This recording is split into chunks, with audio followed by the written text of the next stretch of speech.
یہ آفات و مصائب اور خطرناک وبائیں جو آتی ہیں، ان کی وجہ اللہ تعالیٰ یہ بیان کرتے ہیں کہ ظہر الفساد فی البر والبحر بما کسبت ایدی الناس۔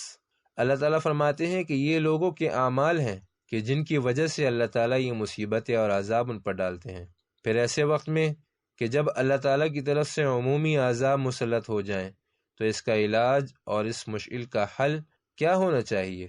ہر مرض چاہے وہ ظاہری ہو یا روحانی، اس کا ایک علاج ہوتا ہے۔ چنانچہ اس کا بھی علاج ہے، اور اس کا علاج تقوی، ایمان، اللہ تعالیٰ کی طرف رجوع اور توبہ ہے۔ اللہ تعالیٰ فرماتے ہیں وَلَوْ أَنَّ أَهْلَ الْقُرَىٰ آمَنُوا وَاتَّقَوْا لَفَتَحْنَا عَلَيْهِمْ بَرَكَاتٍ مِّنَ السَّمَاءِ وَالْأَرْضِ وَلَكِنْ كَذَّبُوا فَأَخَذْنَاهُمْ بِمَا كَانُوا يَكْسِبُونَ۔ اللہ تعالیٰ فرماتے ہیں کہ یہ جو علاقے اللہ تعالیٰ نے تباہ کی ہیں، جن کی طرف اللہ کے نبی بھیجے گئے تھے، اگر یہ لوگ ایمان لے آتے اور اللہ سے ڈرتے تو اللہ تعالیٰ ان پر آسمان و زمین کی برکتیں نچھاور کر دیتے۔ لہٰذا میرے محترموں، اس کا علاج ایمان لانا ہے، تقوی اختیار کرنا ہے، اللہ تعالیٰ سے توبہ طلب کرنا ہے، اپنے گناہوں کی مغفرت مانگنا ہے۔ اس کا بنیادی علاج یہی ہے۔ بعض لوگ اس کا علاج جو ہے غلط طریقے سے کرتے ہیں۔ بعض لوگ اس کا علاج یہ بتاتے ہیں کہ مسجد نہ جایا جائے، جماعت میں شرکت نہ کی جائے، حج و عمرہ اور طواف پر پابندی لگا دی جائے۔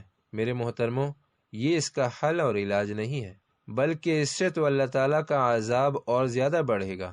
یہ اللہ تعالیٰ کا عذاب ہے۔ اللہ تعالیٰ کے عذاب سے تو اس طرح بچا جا سکتا ہے کہ مساجد آباد کی جائیں، حج و عمرے اور طوافوں سے اللہ کا گھر آباد کیا جائے، کیونکہ وہ تو دعاؤں کی قبولیت کی اور فریاد و سوال کی قبولیت کی جگہ ہے۔ جب آپ اپنی فریاد کی جگہ اور دعا کی قبولیت کی جگہ کو ہی چھوڑ دیں اور اس پر تالے لگا دیں تو یہ عذاب اس طرح نہیں ختم ہوگا۔ بعض کہتے ہیں کہ نماز مختصر پڑھنی چاہیے، یہ غلط ہے، بلکہ ایسے مواقع میں تو لمبی لمبی نمازیں پڑھنی چاہیے تاکہ اللہ تعالی ہم پر اپنا رحم کریں، مہربانی کریں اور اپنا عذاب ہم سے اٹھا لیں۔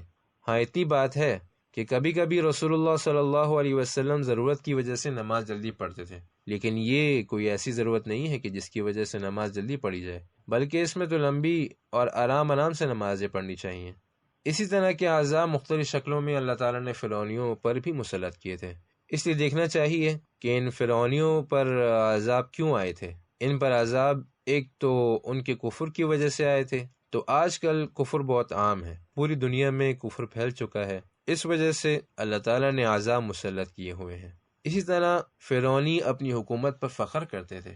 آج کل بھی یہ طواغیت اور یہ ظالم و جابر حکومتیں بھی اپنی حکومتوں اور اپنی دجالی ٹیکنالوجی پر فخر کرتی ہیں۔ لہٰذا جس طرح اللہ تعالیٰ نے ان پر عذاب مسلط کیے تھے، اسی طرح ان پر بھی اپنا عذاب اللہ تعالیٰ نے مسلط کیا ہے۔ اسی طرح فرعونی ان عذابوں سے بہت پریشان ہو گئے تھے، تو ان کو بھی اللہ تعالیٰ نے پوری دنیا میں پریشانی میں مبتلا کیا ہوا ہے۔ خصوصاً چین کو تو بہت ہی زیادہ پریشان کیا ہے اللہ تعالیٰ نے۔ اسی طرح انہوں نے بنی اسرائیل پر بے شمار ظلم کیے تھے، ان کو غلام بنا کر رکھا ہوا تھا، ان کو اللہ تعالیٰ کی بندگی کے لیے نہیں چھوڑتے تھے کہ وہ آزادانہ طریقے پر اپنے رب کی بندگی کریں۔ آج کل بھی یہی حالت ہے کہ ان حکومتوں نے مسلمانوں پر بے شمار ظلم روا رکھے ہوئے ہیں، لوگوں کو غلام بنا کر رکھا ہوا ہے، انہیں آزادانہ طور پر اپنے رب کی عبادت کی اجازت نہیں دیتے۔ جیسا کہ چین نے 10 لاکھ مسلمانوں کو چین میں قید کیا ہوا تھا، تنگ تنگ جگہوں میں انہیں رکھا ہوا تھا جہاں وہ ایک دوسرے کے اوپر پڑے ہوئے تھے۔ ان کے گھروں کی نگرانی کی جا رہی تھی کہ کہیں کسی گھر میں کوئی اللہ تعالیٰ کی بندگی نہ کرے، کوئی پردہ نہ کرے، کسی گھر میں قرآن پاک کی تلاوت نہ ہو، کھانے سے پہلے بسم اللہ پڑھنے پر پابندی تھی۔ یہ ظلم مسلمانوں پر جاری تھا۔ اللہ تعالیٰ نے ان مظلوم مسلمانوں پر غیرت کی اور ظالموں پر اپنا عذاب مسلط کر دیا۔ پوری دنیا خاموش تھی، کسی کو ان مسلمانوں کی حالت پر غیرت نہیں آئی، تو اللہ رب العزت نے ان پر غیرت کی۔ پھر جیسا کہ ان فرعونیوں کا طریقہ تھا کہ وہ عذابوں اور وباؤں کے وقت موسیٰ علیہ السلام کی طرف رجوع کرتے تھے اور آپ علیہ السلام سے مطالبہ کرتے تھے، جیسا کہ اللہ تعالیٰ نے فرمایا قرآن پاک میں کہ فرعونی موسیٰ علیہ السلام سے کہتے تھے یا موسیٰ ادع لنا ربک بما عہد عندک۔ انہوں نے موسیٰ علیہ السلام سے مطالبہ کیا کہ اے موسیٰ، اپنے رب سے ہمارے لیے دعا کرو کہ ہم سے یہ عذاب دور ہو جائے۔ آج بھی اللہ تعالیٰ نے ان ظالموں کو مسلمانوں کی دعا کا محتاج کر دیا ہے۔ وہ مظلوم مسلمان کے جن پر یہ ظلم کرتے تھے، اللہ تعالیٰ نے ان ظالموں کو ان کی دعاؤں کا محتاج کر دیا۔ غرض یہ کہ موجودہ حالت اور پچھلے فرعونیوں کی حالت بہت سے طریقوں سے ایک دوسرے کے بہت مشابہ ہے۔ فرعونی بنی اسرائیل پر بہت ظلم کیا کرتے تھے، ان کے بچوں کو قتل کر دیتے اور بچیوں کو زندہ چھوڑ دیتے، ان سے مختلف خدمات لیتے، لیکن بنی اسرائیل جو کہ اس زمانے کے نیک لوگ تھے، ان کی آہو فغا اور شکایت کی کوئی جگہ نہ تھی۔ پوری دنیا خاموش تھی، کوئی ان کی حالت نہیں پوچھتا تھا۔ بنی اسرائیل جیسے بھی تھے اس زمانے کے نیک لوگ تھے، انبیاء کی اولاد تھے، پھر بعد میں رفتہ رفتہ ان میں بگاڑ پیدا ہوتا رہا۔ رسول اللہ صلی اللہ علیہ وسلم کے زمانے میں بھی ان کی حالت بہت خراب تھی، اور آج بھی یہود بہت ہی خطرناک اور مفسد لوگ ہیں، لیکن اس زمانے میں یہود نیک لوگ تھے۔ فرعونی ان پر ظلم کرتے تھے لیکن پوری دنیا خاموش تھی۔ آج بھی مظلوم مسلمانوں پر کتنے ظلم ہوئے، برما، چیچنیا اور اسی طرح دنیا کے مختلف حصوں میں مسلمانوں پر ظلم و زیادتیاں ہوتی رہیں اور پوری دنیا اس پر خاموش رہی۔ اس ظلم پر بھی تعجب ہے، لیکن امت مسلمہ کی خاموشی اور غفلت پر زیادہ تعجب ہے، بلکہ بعض لوگ اور ایسے برائے نام علماء بھی ہیں جو ان کی اس ظالمانہ پالیسیوں کی تائید کرتے ہیں، حکومتوں کی حوصلہ افزائی کرتے ہیں اور مجاہدین پر رد اور تنقیدیں کرتے ہیں۔ مجاہدین سے معمولی غلطی ہو جائے تو ان کے خلاف بیانات کرتے ہیں، ان کے خلاف فتوے دیتے ہیں۔ حکومتیں ہزارہا منکرات کرتی رہیں، ان پر رد نہیں کرتے، ان کی مخالفت نہیں کرتے۔ حکومت سے کوئی ایک آدھ کام صحیح ہو جائے تو اس کی تحسین کرتے ہیں، اس کو شاباشی دیتے ہیں۔ لیکن مجاہدین کی تمام قربانیاں کہ جس پر انسان حیران ہوتا ہے کہ پوری دنیا کے مجاہدین کے کمزور وسائل سے مقابلہ ہوا، اللہ تعالیٰ نے پوری دنیا کو ناکام اور ذلیل کیا۔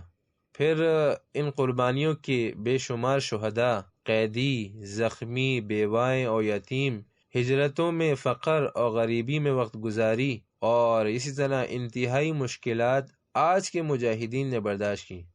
اس زمانے کے مجاہدین کی قربانیاں ایسی ہیں کہ جس پر جلدوں کی جلدیں لکھی جا سکتی ہیں، بلکہ لوگ ان کے لکھنے سے بھی عاجز ہیں۔ مجاہدین کی ان تمام قربانیوں کو نظر انداز کیا جاتا ہے اور ان کی معمولی غلطیوں پر تنقید کی جاتی ہے۔ بہرحال آج بھی حالت ایسی ہی ہے۔ بنی اسرائیل مظلوم تھے، پوری دنیا خاموش تھی، کوئی پوچھنے والا نہیں تھا، کوئی ان پر غیرت کرنے والا نہیں تھا۔ آج امت مسلمہ کی بھی یہی حالت ہے، جیسا کہ رسول اللہ صلی اللہ علیہ وسلم نے فرمایا کہ حمزۃ لا بواکی لہ، حمزہ رضی اللہ عنہ پر کوئی رونے والا نہیں۔ جب احد میں مسلمان شہید ہو گئے، لوگ اپنے اپنے شہداء پر رو رہے تھے اور حمزہ رضی اللہ عنہ پر کوئی رونے والا نہیں تھا، تو رسول اللہ صلی اللہ علیہ وسلم نے فرمایا کہ حمزۃ لا بواکی لہ۔